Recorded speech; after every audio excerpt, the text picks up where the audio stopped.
videos aren't getting any fresher. That's true. They're getting old. I guess we could watch some of them.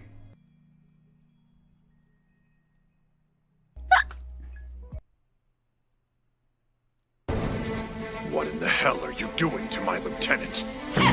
What are you saying? Are you accusing me of something? How long are you prepared to keep... Oh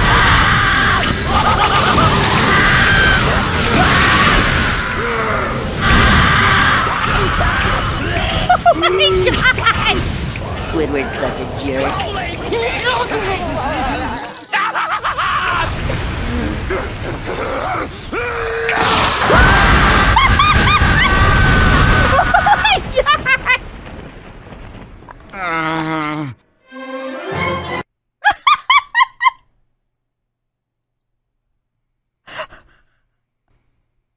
Yo, that's some fucked up shit. Okay, that was funny.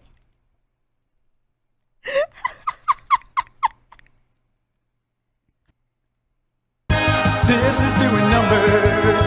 Finally somebody wants to listen to me. I fell into a slumber. Woke up and my whole life changed instantly. I was a nobody.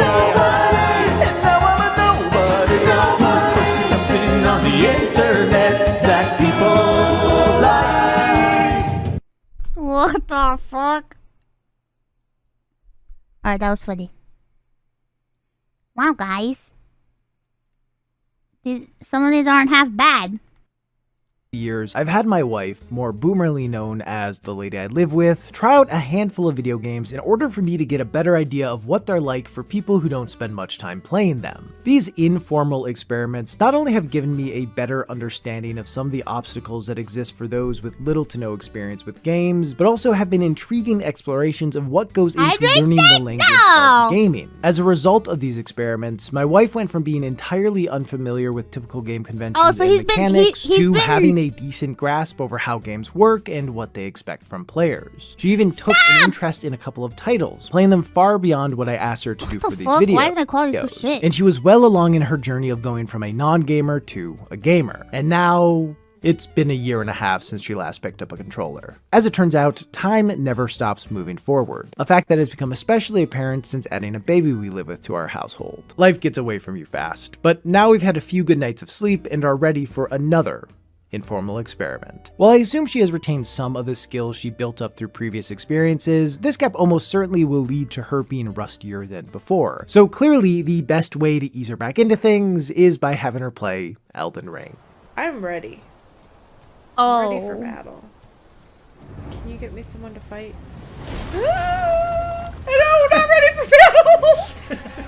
I'm not ready for battle. In just its first year, Elden Ring has become the best-selling game FromSoft has ever made. It's exposed a slew of first-time players to the Souls-like genre, and is widely considered to be the best entry point for people new to Elden Ring! But of course, my question is, how approachable is it for someone who barely plays games at all? For this experiment, I didn't give her a specific goal to accomplish, as I wanted to see how she would naturally interact with the game. But I did set a secret end condition of having her beat at least one boss outside of the tutorial. As always, I sat back as a mostly quiet observer, only giving occasional reminders of things she had already learned and advice for what to do when she got stuck on something for a substantial amount of time. So this is how it went. Oh my god. So he made his wife play Elden Ring? How my wife got good? Whoa!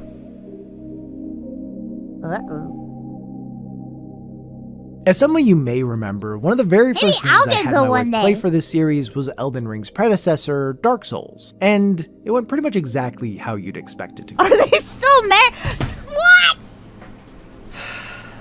Can I be done yet? Due to her lack of gaming experience, mixed with Dark Souls' opaque and sometimes confusing design, she had a ton of trouble just figuring out how to do things, which led to her dying a lot. Even when she did figure out the very basics, she still couldn't get past the asylum demon. As there was no way to level up in the undead asylum, her only way to move forward was by using the tools she had in order to defeat him. With enough practice, I'm confident that she could have done it, but she found losing over and over again to be extremely demoralizing. And after an hour straight of dying to the same boss, she had no interest in playing anymore. By presenting such a tough skill check for players in his tutorial, it sets the tone for what the rest of the game will be like at the cost of turning some players away. Elden Ring takes a much different approach with its tutorial by having it be completely optional. Players don't have to prove they understand the basics to access the core of the game, and instead can just head to the overworld without any real challenge. In fact, when Elden Ring first came out, many didn't even realize there was a tutorial, as it involves jumping into a dark pit that is pushed off to the side, whereas the path to the overworld is brightly lit and in the center of the screen when the player Wait, there's spawns. a tutorial? This eventually led FromSoft to include a message that tells players about the tutorial so that they don't run past it. Given all of this history, I was curious to see if my wife would go into the Cave of Knowledge without the prompt, so I turned off all tutorial notifications before I had her start, and she did very nearly miss it, but not for the reasons you might think. When she first began walking around the Chapel of Did I do the Anticipation, she tutorial? noticed Oh, yeah, various I- bloodstains did I? and I messages. jumped out. Without That the was the knowledge that other tutorial? players had left them Wait, behind, that was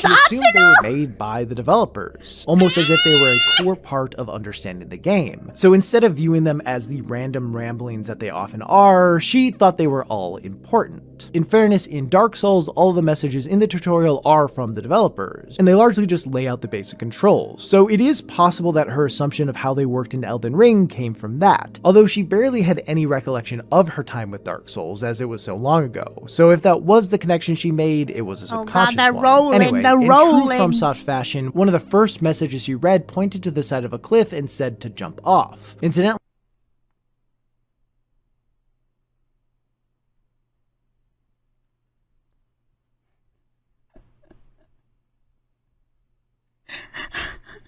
at the same time, she clicked a bloodstain that showed a figure doing just that. So wondering if it was some sort of secret, she followed suit. Try jumping. What?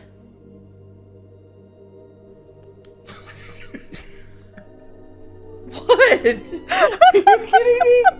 What am I supposed to do? So when she got down to the stranded graveyard and was told by another spirit-looking thing to take the plunge, she was very skeptical and refused to jump down. Are they trying to kill me again? For a second, I thought she was going to continue along the main path, but after running around a bit, she read another message that said the Cave of Knowledge lies below. This was the only message she had come Whoa. across that was direct and didn't feel like a bunch of gibberish strung together, so something about it felt more official to her, and she decided to finally go for it. While this ended up being the only time the messages influenced how she approached an area, it was interesting to see someone engage with them as if they really mattered, and weren't just a sometimes helpful but often goofy online feature. The Cave of Knowledge itself proved to be an okay tutorial, although it did have a few issues. All Name of the prompts video and is game's what controls Elden and Ring is mechanics like are for shown in someone one who of two doesn't ways, play either as a games. small pop-up on the By left side of the screen, or a Razbutan. big text box that momentarily pauses the game. For the most part, this was fine, but as her focus was on the center of the screen, there were a few instances where she just didn't notice the instructions on the side, missing pretty important information like how to lock on to enemies. In fact, the only reason she ended up figuring that out was because she accidentally pressed it while panicking. As for the more obvious text prompts, she kept getting annoyed by being stopped every few seconds to have something explained to her, especially when most of them could have just been communicated with a single button prompt. I'm unsure why they use these two different approaches to teach players the controls, but I think in regards to helping less experienced players learn the game, it would have been better off finding a middle ground between the two, where the prompts show up in the center of the screen but don't I'm gonna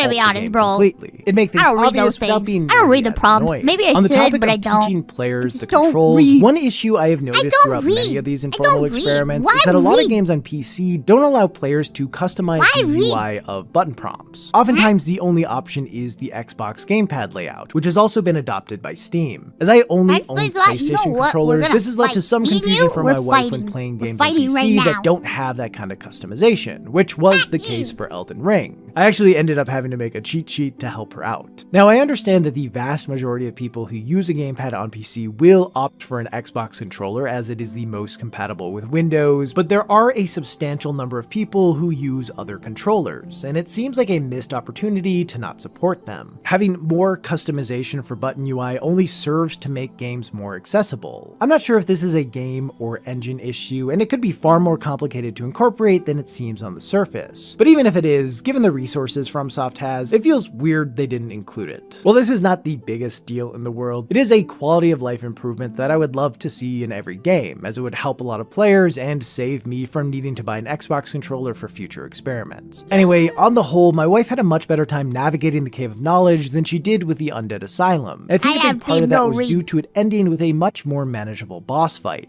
The Soldier of Godric is really just an average enemy, but because he has a boss-sized health bar and intense music, it makes the fight feel more important and impressive than it actually is. The challenge was well suited for her and only took her a few tries to overcome, so she left with the satisfaction of beating what she found to be a tough boss without ever getting demoralized. All in all, Elden Ring's tutorial largely seems designed with new and inexperienced players in mind, which is a notable departure from most other tutorial areas in FromSoft games that rarely pull any punches. Because of her success, she entered the Lands Between with a sense of confidence, a feeling that unfortunately did not last once she was introduced to the wider offerings of the game. The horse guy. As she stepped out into the Lands Between, she was immediately overwhelmed with how massive it was, and at first questioned where to go. After seeing the tree sentinel patrolling below, she assumed that must be the way, and promptly got murdered. How do you beat that? How do you do it? How do you do it? Not wanting to have to deal with it, she decided to head west instead, where she then ran into a demi-human giant and... Shoot! This time after respawning, she surveyed the land a bit more, trying to determine the right path, which is when she noticed the Erd tree in the distance, and figured that must be where she needed to go. With her destination picked, she pretty much just ran in a straight line towards it, bringing her close to the Gatefront ruins. And I think this is a great example of how well thought out Elden Ring's world design is. While there isn't really a wrong... I totally understand that, because like, listen, I'm not used to playing Souls-like games, okay? I tried playing Dark Souls. I needed my friend to help me play, and it was still hard, okay? It's hard. So when I first played this game, I just thought, oh, the little flaming glittering thing. Just follow the flaming glittering thing. Is a core and I would of the just gameplay follow loop. There is the little a main glittering path things. for players to follow in order to progress. Although even that technically isn't mandatory, but it is what most people And I was will do. right. This path starts at the Gatefront ruins. It makes leads so up much to sense to Stormhill, follow and then the to glittering the first major boss stuff. of the game, Margit. Of the various ways Elden Ring tries to direct players towards the Gatefront ruins, this was It just one I made did sense not to me. pick I was up like, on okay, during my well, own that playthrough, little but thing it is makes pointing a in lot a of sense. direction. The Might Erd as tree well is follow all massive, the and its glittering golden things. hue stands out amongst the rest of the environment. Many players will no doubt be curious to see what is at the base of it. And while this isn't a goal they will actually be able to accomplish at this point, it is still something that can be used to influence their decision making. So even if someone ignores the main roads and the guidance of grace that literally points players where to go, like my wife did, all it takes is being intrigued by the Erd tree to be led to the main that path. game is so... Once getting to the It's such a Stormgate set beautiful of grace game, and and the world is as so well as the ability large. to level up, she kept pressing forward, opting to ride past enemies instead of actually engaging with them. As she made her way into Stormhill, she lost track of the Erd tree as the fog in the area decreased visibility a bit, and it was mostly blocked by the ruins of a bridge. For the few moments it was in sight, she was preoccupied by a pack of wolves that ambushed her. Oh, so the instead wolves! of continuing towards it, she ended up following the road It's instead. raided While I don't know wolves! the full intentions of the developers, obscuring it in these ways seems like a very intentional choice so that players head towards Margit instead of the Erd tree itself, which will just take them to a cliff's edge. Frankly, watching her play made me appreciate the world design of Elden Ring even more than I already did, which I honestly didn't think was possible. There are so many subtle touches that help guide players while still managing to feel natural to the world, and it was really cool to see these design choices lead my wife in a certain direction. With her focus shifted to moving along the main road, she ran into a battalion guarding a gate, and decided to deal with them in the same way she had with every other enemy so far, running past them. Her first few attempts of charging straight in were met with failure, but as she examined the area, she noticed that there weren't as many guards along the side of the road, so she just went around and slipped past them. Whoa. The ability to avoid conflict definitely made parts of the experience less frustrating for her, as at least while riding around the open world, there was nothing she ever really felt stuck on, and she enjoyed weaving around enemies and finding clever ways past She's pretty them. smart. With that said, the flaw of her approach is that the game doesn't reward players with experience or items for not fighting. So when she got to True. Margit, she was woefully underprepared both in terms of player skill Yeah, and character that's what upgrades. sucks. It's like you have to fight. No. Because you can't level up without fighting.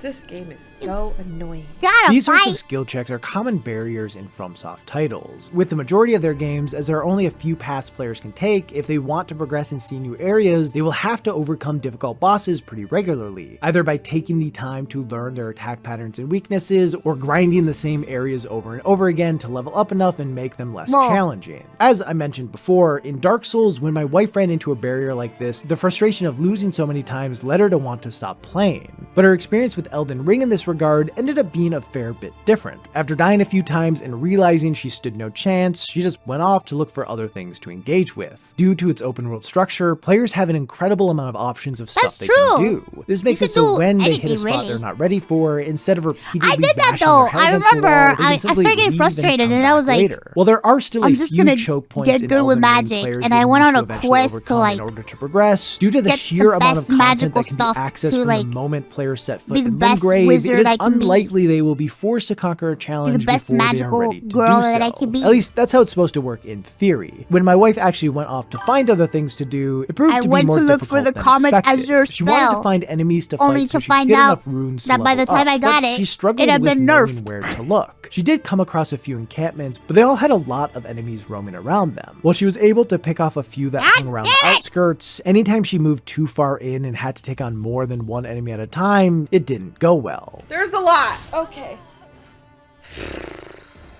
Rude. So she spent a lot of time riding around in search of things that They felt nerfed more it again? manageable, You're but fucking struggled kidding to me. find anything of substance. Occasionally she'd encounter an enemy off on their own that she could take out, but this didn't yield significant enough results. As she didn't know how to take on multiple enemies at the same time, especially in wide open areas where they could easily surround her, her best bet was finding a cave. But despite passing a few, she didn't notice them. And after aimlessly riding around for a while, entirely unprompted, she said, I like Breath of the Wild better.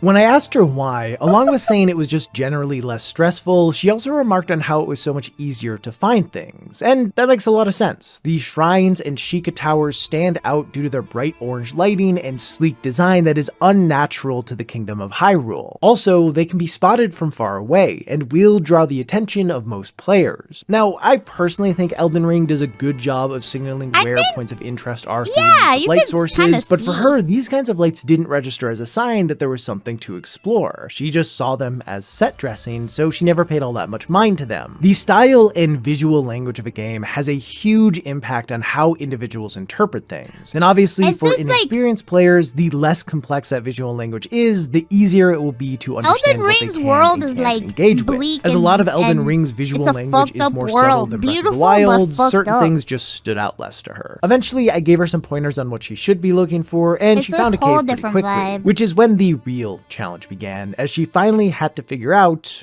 how to actually fight. Uh-oh. Did she learn? Oh no. Of all the bosses she could have faced, I was really glad she came across the Beastman of Fair Mazula, as he leaves a lot of openings and doesn't have that much health. Did I so I fight figured this if there was one? any boss in think the I game she did. could beat, it'd likely be him. And Oh shit! She's doing it! don't break the Oh, never mind. Dude, I don't like this. in general, she lacked patience and coordination. Pretty much every time she got into a fight, she'd do a lot of panic pressing, leading to either attacking or rolling way more than she needed to. So for the most part, she was either all in on attacking or all in on rolling away, rarely putting the two together to effectively suss out attacks and counter when an opening presented itself. She also had a fair bit of trouble with doing various actions at the same time as moving. So whenever she attacked, called Torrent, or chugged a flask, she would let go of the joystick first, leaving herself exposed extremely vulnerable. Maybe most consequentially, she found every battle to be anxiety-inducing, leading to her squeezing the controller super tightly and accidentally pressing wrong buttons, resulting in inopportune item use and crouching at the worst times possible. As she battled against the Beastman more and more though, she started to do better. She dodged more effectively, got hits in without trading damage, and even recognized certain attacks. That's the thing though, like, I feel like a lot of people don't get, like, when you're not used to playing these sorts of games.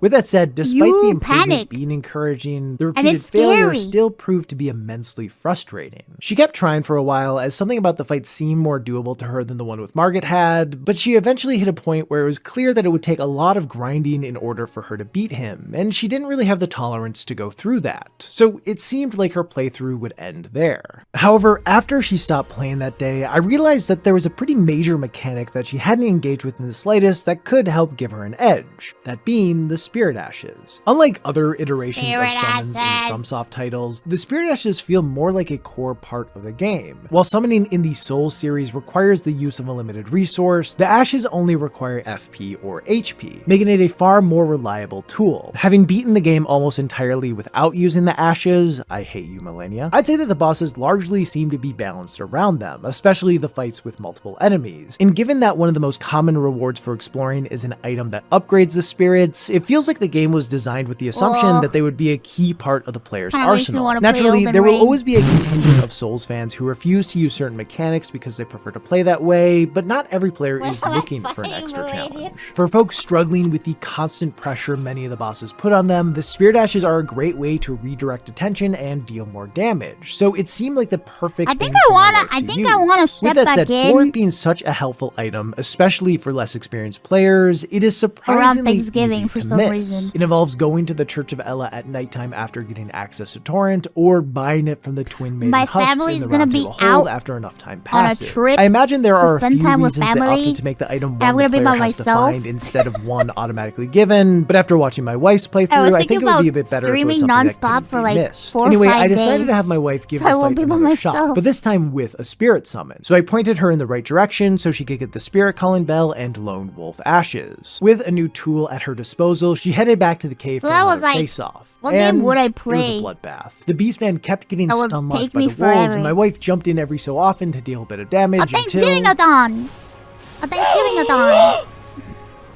but not really anything, cause like not. Oh shit, she did it! Do anything. My wolves did it all. After Who beating him, she cares? felt a little underwhelmed. She had spent Who so cares? much You time still trying did to it! take him out Even on though it her was own, your but wolves. felt that in the Let's go, final girl! fight, Let's the wolves go! did most of the work. And yeah, they did. I went Yeah, to test it on my babysitting own afterwards, stream, and the wolves were able to babysitting. take out like 75% of his health with me just sitting Babysitting there. stream. She didn't have a problem with the idea of getting help from the Babysitting stream. spirits, but in this instance, they were far too effective. While I do still stand by the idea that most of the bosses are balanced around the use of spirits, clearly the Beastman wasn't. And unfortunately, the way it played out robbed her of some satisfaction. So I decided to try one more thing. Many of her struggles with the game did come from a lack of experience, but there was one aspect that was causing her a significant amount of trouble that arguably got in the way of her improving, that being her choice of starting class. She went with the Bandit, which is actually the same one she originally chose in Dark Souls, although it has a different name there. At the time, I didn't really think much of it, but after watching her play and then doing some research after, it became apparent that it is one of the worst classes, especially for someone learning how to play for the first time. It has one of the lowest starting levels and gear that is not well suited for new players, as the armor doesn't negate much damage, the shield is primarily used for parrying, which she did not have the timing down for, and the dagger is really short, so she always had to get super close to enemies in order to hit them, making it difficult to have proper spacing. The character selection screen doesn't show any stats by default, and mainly presents characters by their designs, so she chose entirely based on which class she thought looked the coolest, instead of by comparing their attributes. With that said, even if she had diligently looked at the stats, aside from seeing that some classes had bigger numbers, I don't think that the information would have been all that valuable in terms of making an informed choice about which would be the best for her, as there's a lot of information without much context. And I understand that part of the FromSoft experience is unknowingly making decisions that negatively impact you, but I'd say the game could benefit from being clearer about which classes are more difficult to start with than others. In It's funny, fairness, it when I does was have what is creating my probably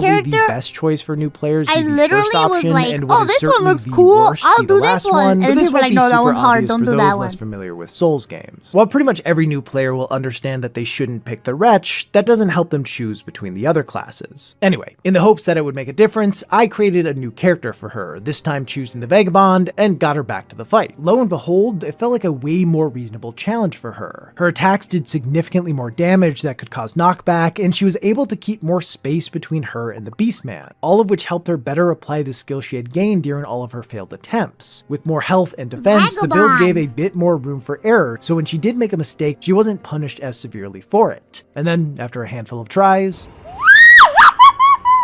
Oh, this is so cute. You did it! Oh my god, dude, that was a close call. that one feel better? Oh yeah. Aw. That's a good middle ground. Through trial and error, we were able to find an approach that worked for her while not oversimplifying things too much. And it was really fun to see that happen, which made me want to see her overcome a different challenge. One that has been sitting unfinished for over 3 years now. One that requires going back to the start of all of this to complete.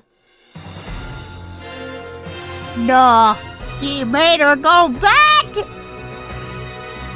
Having seen the no. benefits of using a weapon larger than a toothpick, she opted to pick the warrior instead of the thief. As I mentioned earlier, as it has been a few years since we ran the very first informal experiment, she had forgotten almost everything about the tutorial. So she fought the asylum demon for far too long with a broken sword, got rolled by the boulder, and was sniped by an undead archer. But when she actually began her attempts on the asylum demon, she looked more confident and competent than she ever had before. With a decent bit of Elden Ring under her belt, she not only had gotten better at combat, but had also gotten used to the much faster gameplay. So she found the asylum demon easier to read than any of the bosses she had faced in Elden Ring. While she wasn't always perfect at keeping up with his attacks, she was able to better capitalize on openings and avoid its big, slow swings. On her first attempt, she was able to do more damage than she had ever done to him on her original playthrough. On her second, she choked. But on her third... She did it! Oh, gamer! Let's go! She's a gamer! There are a lot of factors that went into her finally being able to beat the asylum demon, like I using can do a that. half-decent Oh, fuck starting no. You know class who and helped just me? more general Yeah. experience with Wait playing a minute. games. But I think a big part of it came from her learning a lot Nyan of the helped basic me, skills but in then I combat in remember- Elden Ring. Wait a minute, wasn't that the one that fell off the cliff when I played? Play, and then applying the lessons she learned from it to its predecessor. In short, Elden Dude. Ring helped her get good. And I don't know that's what pretty the cool fuck- to see. There was this one boss that I was fighting that he fell off the So, ledge of the is building. Elden Ring a good starting point for Oh, yes, people who don't really Taurus, play there you games? go. I mean, Nyan no, helped of course me not. with the Although other it was one. far more approachable for her than I There's expected. no way I beat Between its its fairly anything by detailed myself. tutorial, thoughtful world layout, Mouse, did and you know abundance of Jamie Lee options for how to Curtis approach is a a fight, One it Piece gives fan and she inexperienced wants to players play a lot of Core Hero in tools to help season them 2 of the succeed. live. It still Let's contains go. the difficulty and obscurity that has long defined the series, making it so people who don't really play games all that often will struggle to get a grasp on things without help from an outside source. First But it volley also is has a a few strat. shifts from how FromSoft typically operates Bro. that seem to be there as a way to Well, appeal you know to what? a wider Strat audience. then, Of course, baby. FromSoft doesn't Ayy. and shouldn't design their games with players like my wife in mind, as she is nowhere near their target demographic. However, I do think it's interesting to see the ways they've tried to pull in players a bit outside of their typical circle, expanding their approachability while not losing their distinct identity. Personally, I think they could have gone a bit further with certain aspects to give a better experience for players new to the genre, but I also understand that they're trying to maintain a delicate balance and don't want to push things too far. All in all, I had a lot of fun watching my wife shake off the Purple rust pink from her waffle? gaming hiatus and go on to take her skills to a new level. And even though she did not enjoy playing Elden Ring, it did push her to understand games a bit better, as well as overcome a challenge that she hadn't been able to before. Aw. How long did it take me last time to do that? You didn't do it last time. Okay. Rude. But you've gotten better. For those of you that's interested fucked in up. seeing more of my wife's journey with Elden Ring, I actually put together a highlight video of part of her playthrough that you can watch right now over on Nebula. By now, I assume you already #! That was cute. That was very sweet. That was very cute. Very cute video. That's so sweet. Congrats. It kind of made me want to play Elden Ring again. What the fuck? Ironmouse and Connor play a co-op penguin game? You said you had all day today. Well, I gotta do something now. I just realized. What? That's not what you told me. All right. fucking hated this game. I don't remember this. Wait, oh no! What are you doing? Stop! Where are you going? Okay, control the grab. Got it. Okay, it's very different for you, I think. What are you doing? What are you doing? What the fuck was that? Why are you trying to fuck me? Who, me?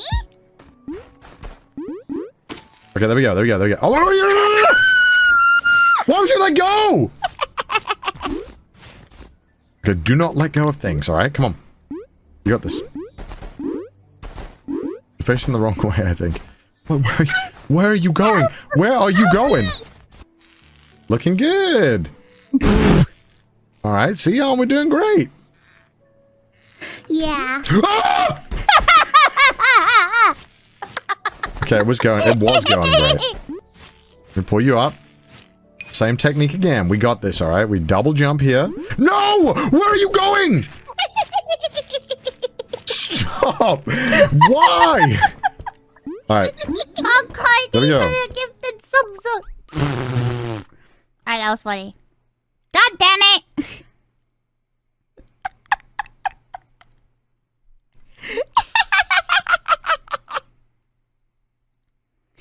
Bro, that game was fucking crazy. Feisty Latina? Bruh. The fuck? You have been systematically killing off all of the members of the Black Hand. You have betrayed the Dark Brotherhood. Why?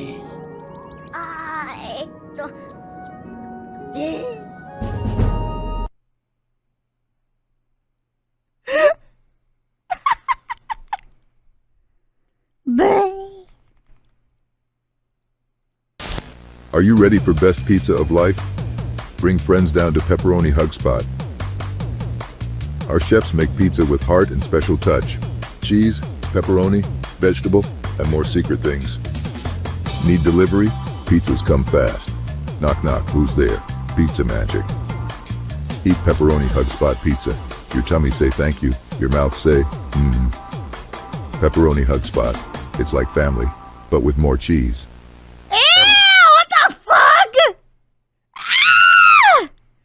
That was nasty. I hated everything about that. What the fuck was that? What was that? What's this? Tiempo que sé que quiero a mano ver.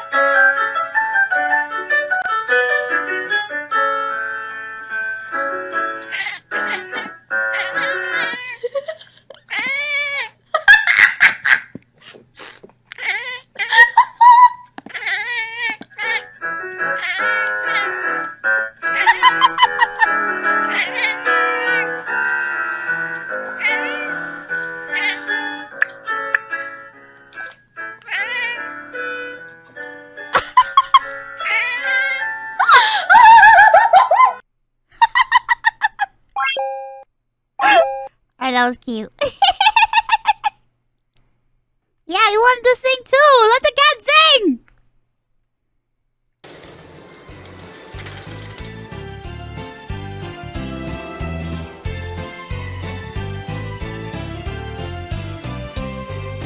Here comes Haruka, right down Caribou Lane. Close the dance on me, on our mod, pulling on the reins. Bells are ringing, children singing, all is merry and bright. Hey, there's donkeys, say your prayers, cause Haruka comes tonight. Here comes Haruka, riding down Caribou Lane.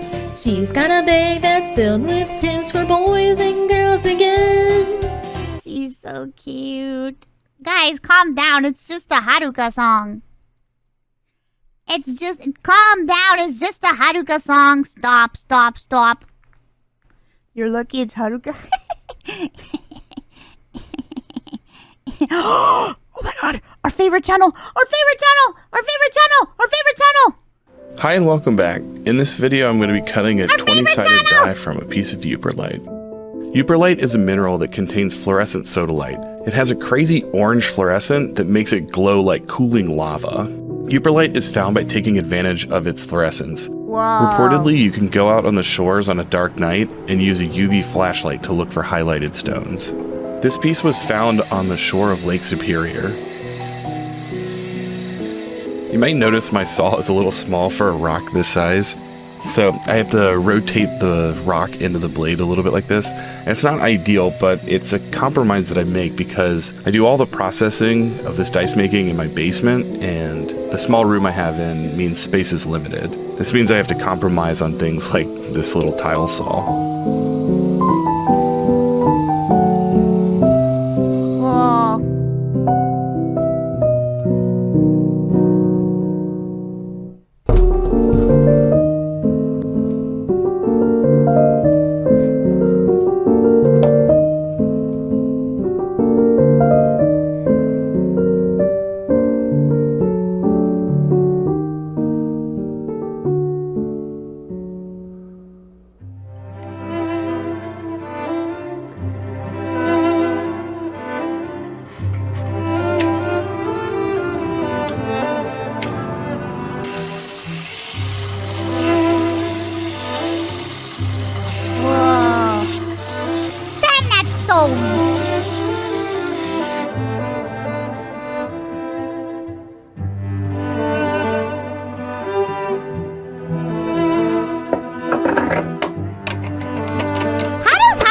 Get into this. A lot of people type have asked of how hobby. it can be so exact in the cutting, and the machine helps out a ton here.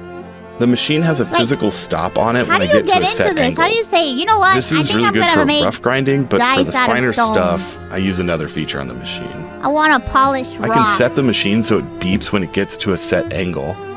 This allows me to be very exact and get all of the facets to the same depth. So the first main facets happen at 37.38 degrees.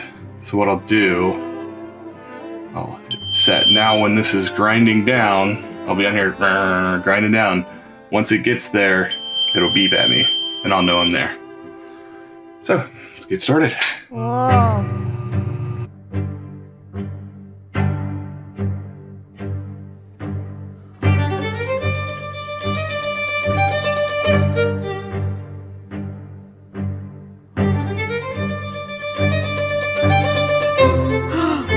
That looks so cool! Yo, what the heck? That stone comes alive in the black light!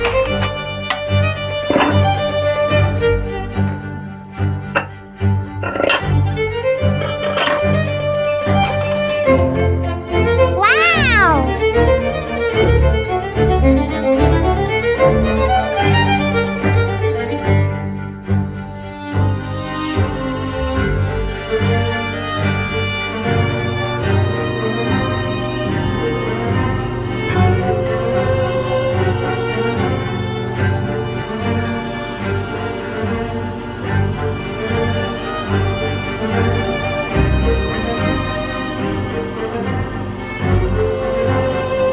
Yeah, he's making a D20. The name of the video is a glowing D20 from Lake Superior. Alright, what I gotta do here is put some cerium oxide back in my little container. I've got just water in here right now. So I make a mixture of cerium oxide and water, and that's what I put on. I put that on the lap. How much to put in here? Good question. Just put some in. Yeah, it's so much work.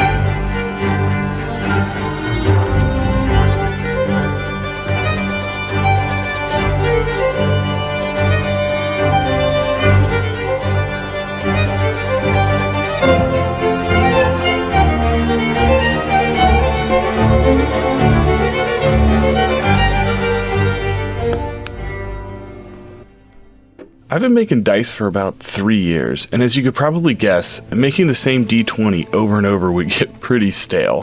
So I'm always looking for different minerals to try and different ways to improve my process, because ultimately that leads to new learning, and that's where I find a lot of joy. I chose to cut Euperlite because I haven't worked with it yet, and I love to cut stuff that's fluorescent. Fluorescence adds complexity and a lot of character. Two sides, light and dark. When we sit around the kitchen table playing Dungeons & Dragons, it's great to have a die that embodies our complex characters and lets us fully dive into them.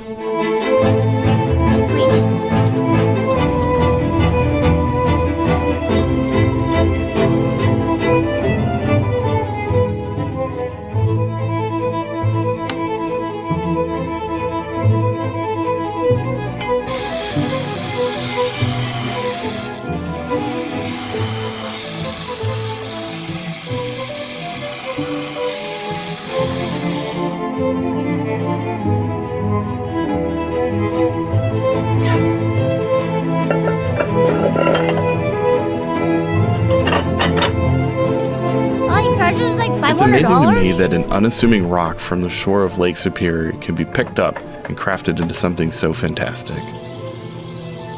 It's cool to think that this is basically a local die. I mean, it came from Lake Superior, and that's something like 12 hours from my house, but in the grand scheme of like where minerals come from, that's pretty close.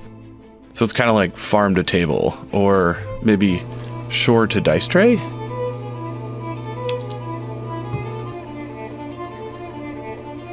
I think this die would be perfect for any character that works with fire. It looks like a lot of work. So maybe a wildfire druid, or your friendly fireball sense. happy wizard.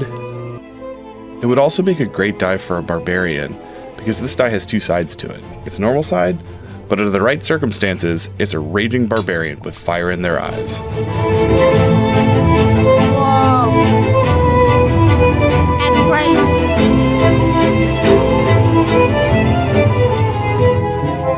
Barbarians, where you at?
That is so cool!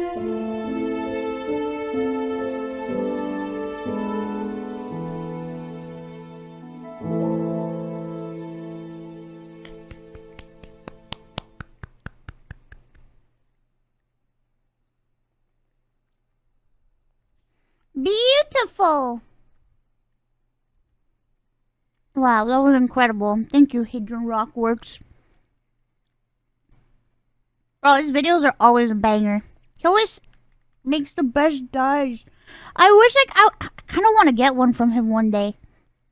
I wonder if he takes commissions. Does he take commissions? Oh, we've already seen this one.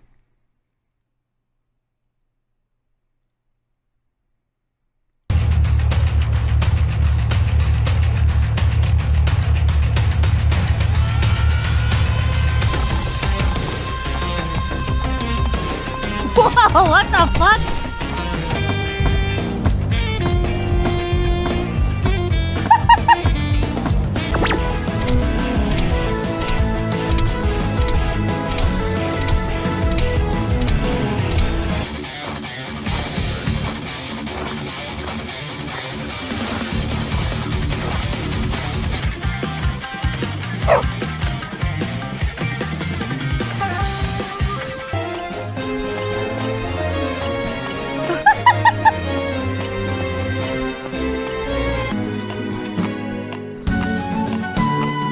Does she only hop?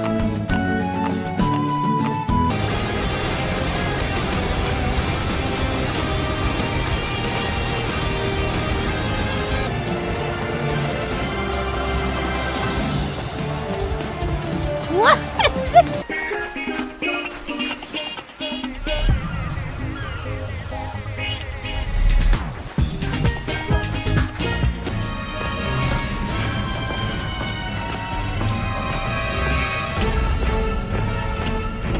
seriously a 6-minute video of nothing but female characters just walking towards the next player? Oh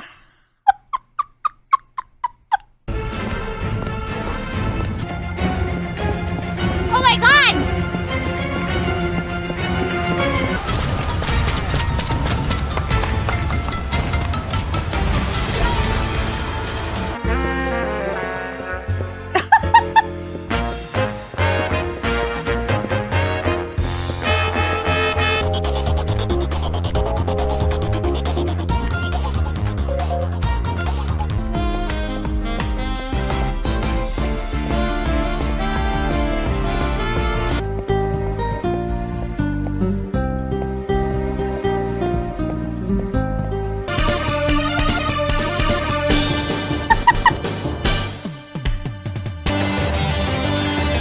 What the fuck?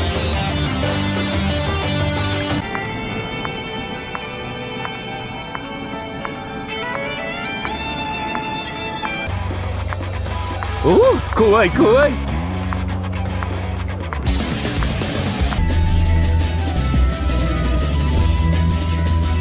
What the fuck? This is such a strange video.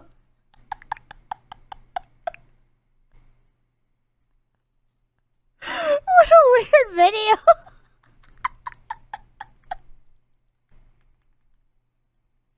Dear God. I'm probably gonna have to. I have to go in like 10 minutes. I probably can't do it today. That sucks, dude. I felt like I had it today. I'm sorry, Mouse. I let you down.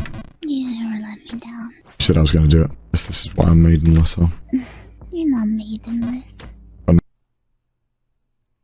Y'all, I was making a fucking joke, bro. No maidens fell off ratio. I'm a maiden. What? I'm a maiden. What are you saying, Mouse? Maiden Puerto Rico. And the fucking That was not funny. The clip is gonna go crazy because you said that. What did I say? You said you're a maiden, and I said I have no maidens, Mouse. What does that mean? It sounds like you're implying... Mouse! What? God damn it. The clip is gonna go crazy now. Yeah, stop it. Alright, I'm done. I like the joke. Fuck everybody. Fuck everybody who didn't like my joke. I like my fucking joke. I thought it was funny. I thought it was a funny joke.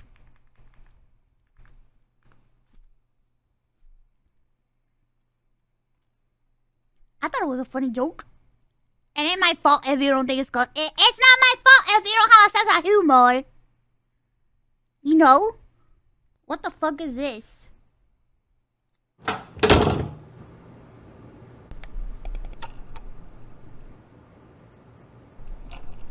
Dad? Yes, son? Are you just waiting by my door? Well, sometimes dads wait outside their son's doors. You know. I don't like this, and I hate these puppets. I don't know what the fuck this is. What the fuck? No. That was horrifying. What the fuck was that?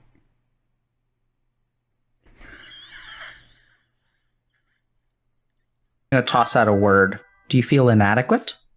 Sure, of course. Everyone does. Yes, everyone, but I think for you, like, let's admit it, and I think your mind deviates away from this, right? It's not going to be logic that pokes a hole in this. Usually my experience with people who are super into logic is that if their logic is incorrect, they get really, really angry, and then they just can't see that their logic is wrong. It doesn't change. The two are completely unrelated. Like how the fuck? Just look at that. It's absurd. Think about it. Even now, the way that when you get mad at yourself, you don't know what the fuck you're talking about. Sounds like you were just a loser. Huh? So, a loser and a failure. What do you mean by those words? There's something inherently wrong with you. Okay. I mean, you are not worth very much. Oh my god. Let me think about how Dr. to... K, No, don't don't speak. Dr. That's K. stupid. When you speak, bad things happen. Why is that bad? People are going to get frustrated if you do that. Dr. K? Don't speak because you're dumb. What's wrong with that? Because that's dumb. You're dumb. Sit down and shut up. I'm going to have to sit with that for a second. Sit with it now. And also I'm going to grab a tissue. Is that okay? Sit. Let me think about my comeback.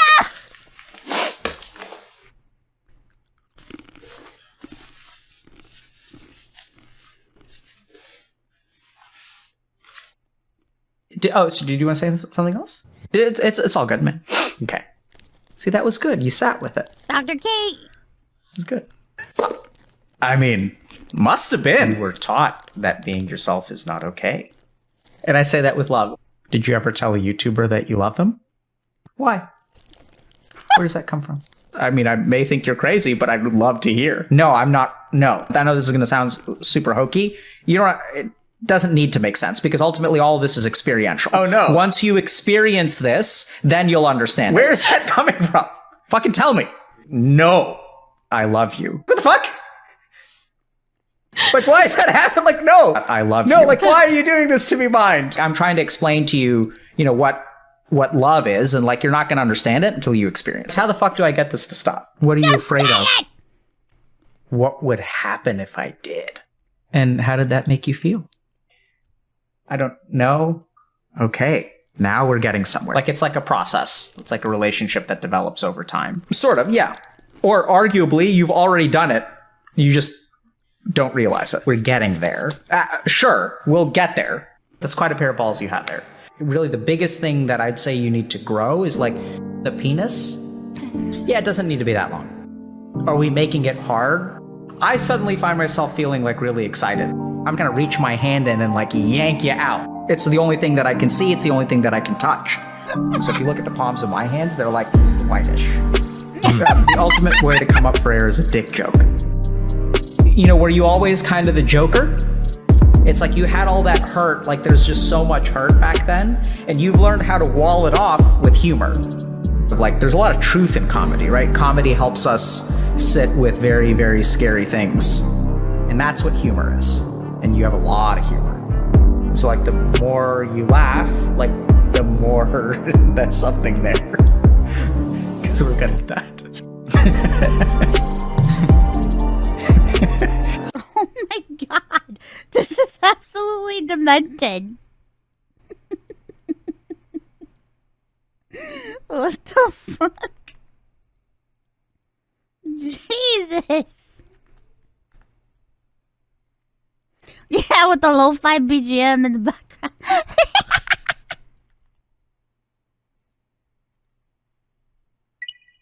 お久しぶりです。かりんとうです。今回はこのキットを作りたいと思います。皆さんはエヴァンゲリオン好きですか？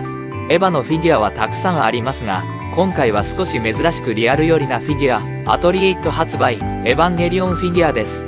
Oh my god, their faces look so weird. ナミレイ、ソウリュ、アスカ、ランブレイです。今回はアスカの方を作ります。綾波レイの方は今度作ってみたいと思います。パーツ数も少なく、作りやすそうなキットです。とりあえず仮組み、パーツの組み方、歪みなど確認します。一度煮ます。歪み取りです。熱を加えることで柔軟性が増し、本来の形に戻ります。理系材を落とすのにベンジン。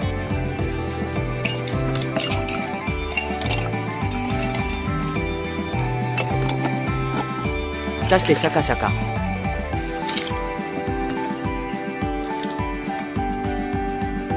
とりあえずサーフェイサームレイを塗ります。表面処理を始めます。エンサンダー。パーティングライン削ります。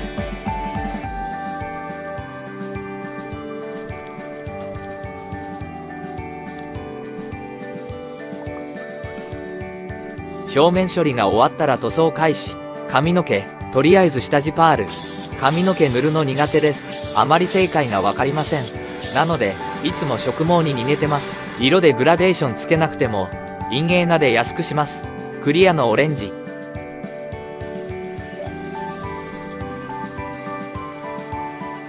からの艶消し。スーツを塗ります。明るい赤だと安っぽい気がしたので、黒を足して暗くしてます。顔に入ります。マスキング。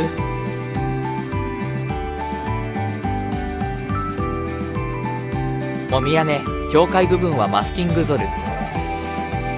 瞳を描いていきます。デジタル顕微鏡を使っています。筆はウィンザー&ニュートン000。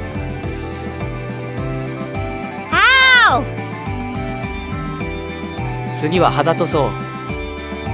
目をマスキング。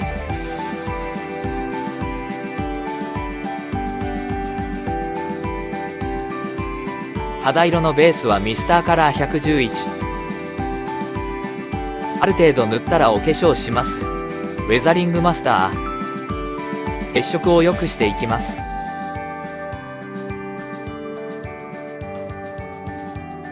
このままだと色落ちの可能性があるため、艶消しクリアでコートします。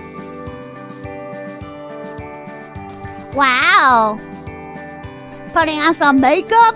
ちなみに、微経済落としで使ったベンジンは、マスキングテープ剥がすときも便利です。下地をほぼ犯さないため、シール剥がしに使えます。筆にはベンジン含ませてます。ペロッといけます。待つね。Oh my god, he's gonna put eyelashes on him? What the heck? Oh, look at those lashes.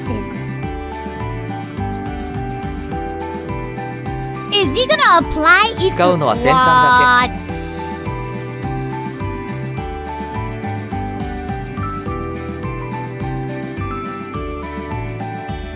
ちなみに下まつねも描かずに毛を置く派。細い線描けない。この茶色の線は毛を1本だけ残した筆です。下まつねは筆の毛1本より細い線になります。Good lord!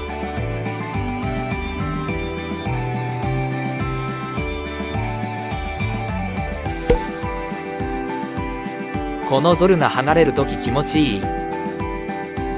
なかなか離れない。艶出し。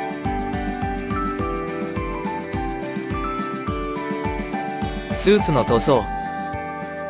とりあえずマスキング。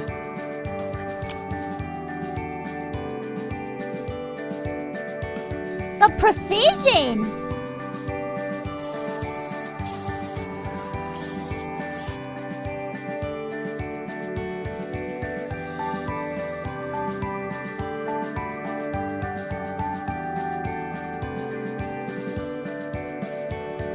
墨入れ。原色の黒を使うと少し主張が激しいので、グレーっぽい茶色。流し込みます。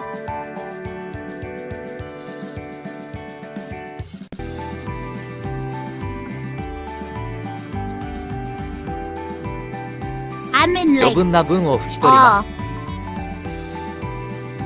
The dedication. The dedication.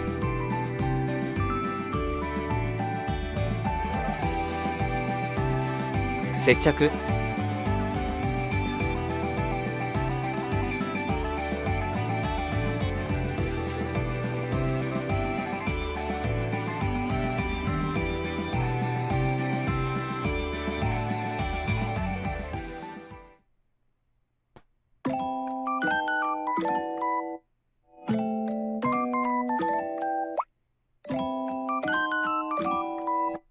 Wow! リアルよりのアスカでしたが、いかがですか？アニメスニズ、リアルスニズ、ちょうど良い感じです。Damn, 造 that 形 looks 師、 pretty good. 林さん That の looks 造 pretty 形 cool. はさすがです。個人的にはマリが好きなので、マリも出たいかなと楽しみにしてます。あと、実は最近作りたいキットがネタ切れです。あまり小さいのは苦手なので、 Bro, I hope I could have a figure. I have a Nendoroid. 8分の1スケール以 I have 上 a Nendoroid. リアル系のおすすめがあれば I have a Nendoroid. コメントで教えていただければ嬉しいです。 Yay. あとアダルトすぎないのでお願いします。ではまた。ではまた。Very cute, very cute. Very cute.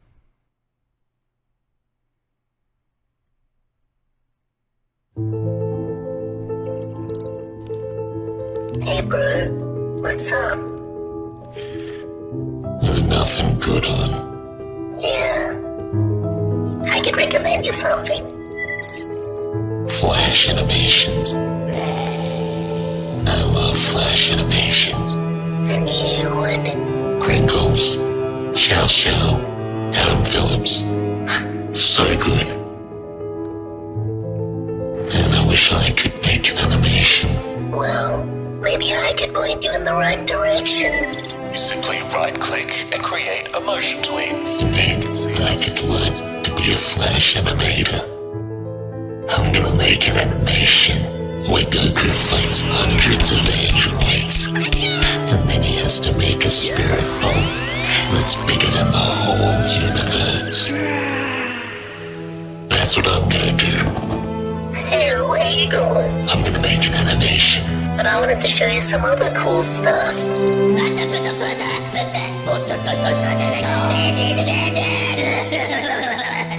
This is just people dunking on stuff. I don't wanna watch this. Oh, I don't wanna watch this. What about this one? What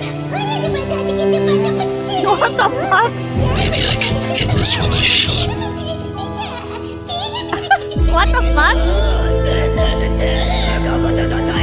I'm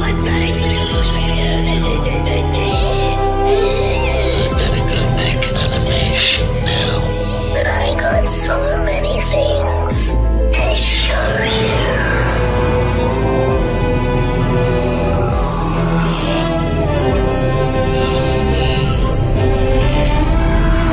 How does it make you feel? Life-changing. What is this room?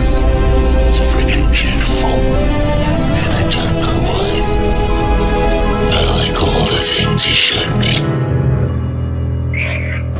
This is so unsettling. What the fuck?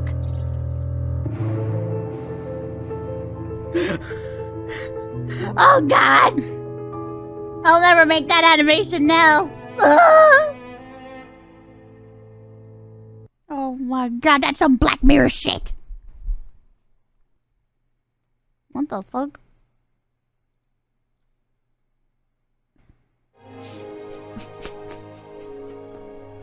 I'm just trying to cry about this. Fucking Minecraft is one of my favorite games ever. And I'm so glad we finally get to see it on stream. You know what I mean? Fucking Minecraft is so... It's a revolutionary game. Oh, yeah, yeah. Minecraft, what a revolutionary video game. Fucking Minecraft.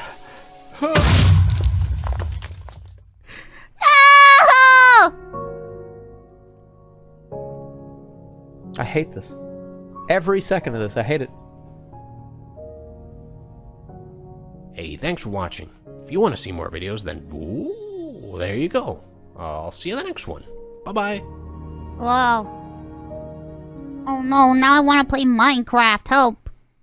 Oh god. Help, no, I want to play Minecraft. No, I want to play Minecraft. I want to play Minecraft now. I want to play Minecraft now. It's the music, bro. Dude, there's something about Minecraft music that is like... Just trying to fucking play Minecraft, you know what I mean? The music hits hard.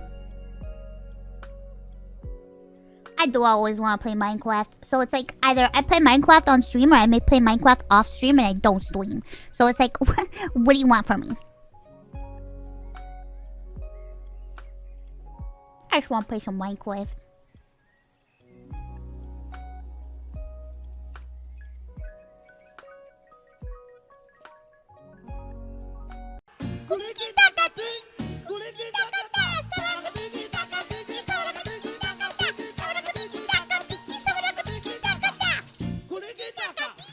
Kulikitaka.